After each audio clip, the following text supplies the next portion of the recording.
Na jó srácok, ez az első napom a Mojang-nál, és akkor nézzük meg, hogy mit kaptunk. Na jó, menjünk le akkor. Valamit az elitrát kell ide leraknom. Nagyon jó. Ez nem kell.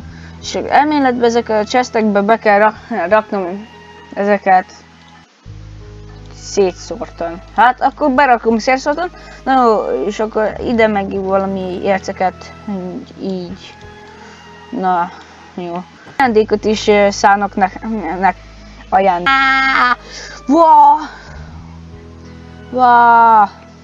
És ezt nem fogjátok megtalálni. Ezt meg fogjátok találni, akkor nagyon jó. Akkor nagyon-nagyon jók vagytok. Azt is el kéne majd jegyezni. Most srácok, nem tudom, nézzük.